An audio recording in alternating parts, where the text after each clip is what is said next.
भगवान शिव ने अलग अलग अवसरों पर माता पार्वती को कई पाठ पढ़ाए।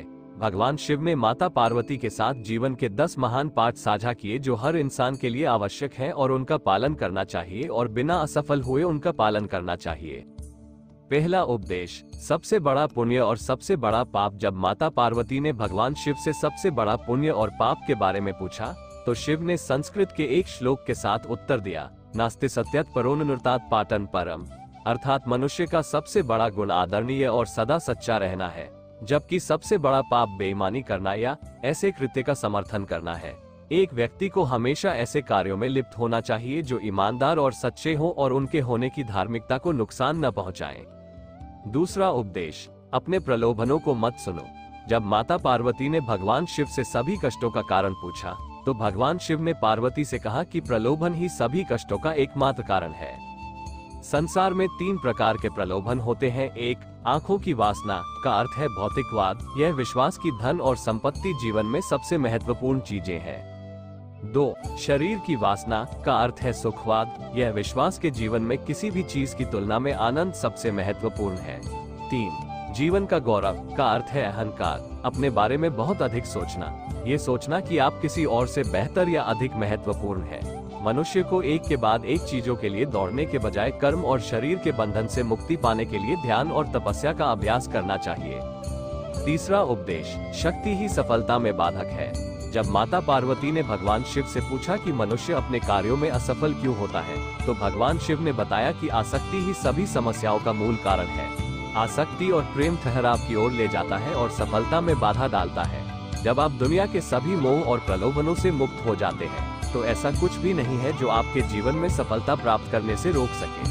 अलग होने का एकमात्र तरीका है कि आप अपने मन को प्रशिक्षित करें और इसे इस मानव रूप की अस्थायीता को समझें। चौथा उपदेश, अपने कार्यों को बुद्धिमानी से चुनें। शिव ने पार्वती से कहा कि लोगों को कभी भी किसी भी प्रकार की कार्रवाई में लिप्त या संबद्ध नहीं होना चाहिए जिसमें शब्दों, कार्यों और विचारों या मन के माध्यम से पाप शामिल हो। मनुष्य जो कुछ भी काटता है वो उसी का फल है जिसे उसने खुद बोया है। उसका भाग्य उसके कार्यों का परिणाम है।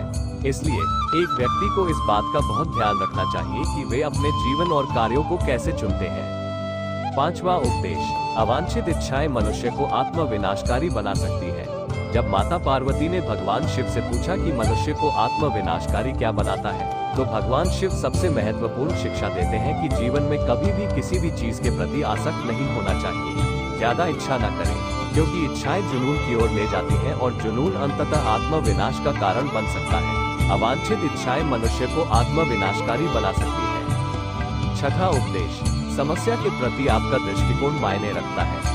जब माता पार्वती ने भगवान शिव से पूछा कि जीवन में किसी भी समस्या का समाधान कैसे किया जा सकता है, तो भगवान शिव ने कहा कि समस्या से परे देखना चाहिए। समस्या कोई समस्या नहीं है, लेकिन समस्या के प्रति किसी के दृष्टिकोण से फर्क पड़ सकता है।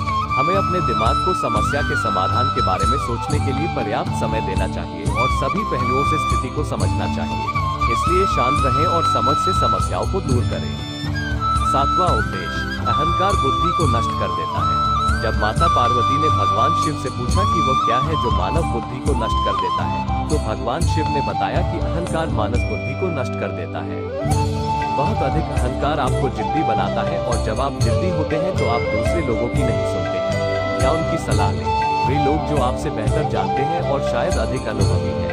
आपका अहंकार संभावित रूप से आपकी सफलता में बाधा बन सकता है और यदि आप किसी भी प्रकार के मार्गदर्शन को अस्वीकार करते रहते हैं तो आप खो सकते हैं। भगवान शिव हमें अहंकार के बिना जीवन जीने का उपदेश देते हैं, क्योंकि अहंकार कहीं नहीं जाता है, लेकिन यह आपको स्वयं से दूर ले जाता है। आठवां उपदेश, भौतिकवादी सुख अधिक समय तक नहीं रहता है। जब माता पार्वती ने भगवान शिव से पूछा कि वास्तविक सुख क्या है और किस प्रकार का सुख अधिक समय तक रहता है और क्या नहीं, तो भगवान शिव ने बताया कि खुशी से जीना इस बात पर निर्भर करता है कि हम अपने आंतरिक जीवन में कैसे हैं, हमारे विचार, भावनाएं, विश्वास और इच्छाएं।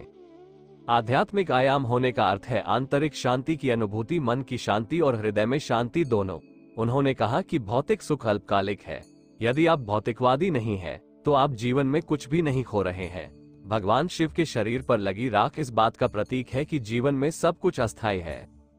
नौवां उपदेश, एकाग्र मन के लिए ध्यान का अभ्यास करें। जब माता पार्वती ने भगवान शिव से पूछा कि एक केंद्रित मन कैसे हो सकता है, तो भगवान शिव ने कहा कि एक व्यक्ति को ध्यान का अभ्यास करना चाहिए। बहुमुखी स्थितियों से निपटने के दौरान एक ध्यानपूर्ण दृष्टिकोण के साथ वो उन्हें शांत दिमाग से संभालने में सक्षम होगा और विषय के बारे में बेहतर स्पष्टता होगी। 10वां उपदेश, समय दुनिया की सबसे कीमती चीज है। भगवान शिव को महाकालेश्वर के नाम से भी जाना जाता है, समय के महान देवता। जब माता पार्वती ने भगवान शिव से पूछा कि दुनिया की सबसे कीमती चीज क्या है, तो भगवान शिव ने बताया कि समय ही समय है, दुनिया की सबसे कीमती चीज। इसलिए किसी को भी यह कीमती चीज देने से पहले बहुत सावधान, चयनात्मक और दृढ़ निश्चयी होना चाहिए। आशा करता हूँ आपको ये सारे उपदेश जानकर कोई सीख मिली होगी। वीडियो अच्छी लगी हो तो अपने दोस्तों को और अपने परिवार को जरूर शेयर करें और ऐसी वीडियो देखने के लिए चैनल को लाइक, शेयर और सब्सक्राइब जरूर करें। धन्यवाद।